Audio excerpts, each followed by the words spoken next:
You're standing on a cold stone floor, with the distant murmur of people in the crowd, the bitter early morning breeze rustling your fingers. Standing before you is an executioner, whose face is not one of sympathy, and whose fingers clench the wide sword. It takes one stroke to be justice, and one stroke to be death. These were the Middle Ages, a period when beheading was the most extreme punishment, and the executioner's sword was both a feared and respected tool. But there is an irony to this story. What if I told you that this very same sword, most widely recognized as a tool of justice, was also a tool of political terrorism and tyranny? It is 1300. The sun can barely rise, the etched shadows on the grounds of execution. In a world where kings and queens governed with absolute authority, man, woman, and child were no exception to being subject to the executioner's sword. For high crimes of treason to the lowly crime of pickpocketing, the cold steel would descend with deadly precision to terminate life, but one that shocked behind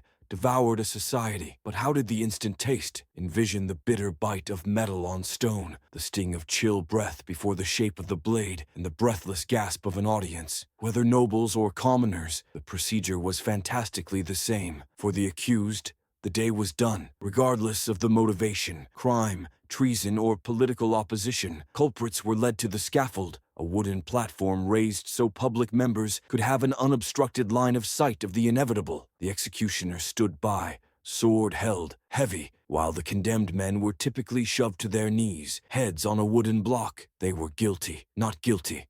They were experimented upon, but the majority were simply thrown into the medieval political pot. And when the sword was lifted high, the tension hung heavy in the air. The silence that followed the final words of the condemned was broken only by the swoosh of the blade. The deed was swift, but its effect cut deep, striking fear into the hearts of everyone who stood there. The execution was not only punishment, it was an exercise of power that sent a strong message to anyone who dared oppose the crown.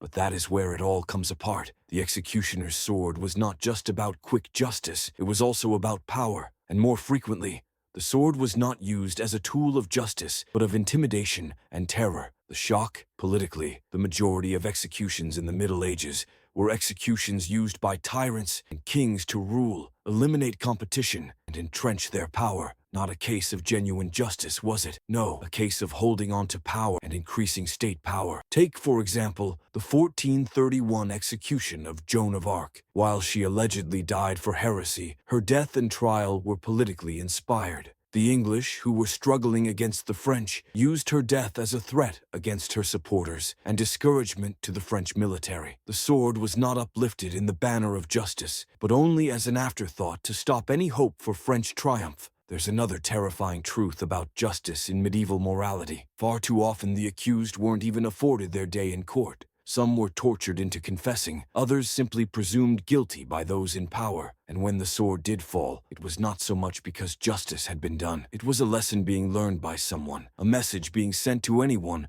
who would have dared to cross the crown or the church. Political assassination was a question of who you were buddies with or who you worked for, and not so much whether you were guilty or not. And occasionally, the executioners themselves were not professional instructors. Executioners, in fact, were usually pariahs, social pariahs, hired only because they were quick and deadly at their work. In other lands, executioners were so low that they were chased out of half of town. They performed wicked work, but there must be order, because kings would have it no other way. The hangman's sword in such cases was not unsheathed as an impartial instrument of justice, but as a tool of terror to reaffirm the iron grip of power over the common folk. Public executions were the preference of most monarchs to display their power and re-establish the social order, but in doing so, only continued the cycle of suspicion and violence. So what is the message of this tale of the executioner's sword? A chilling reminder of how so often power and control were so many times exercised through violence and fear. The sword was a symbol of justice, naturally, but also one of intimidation, one that demonstrated how short life was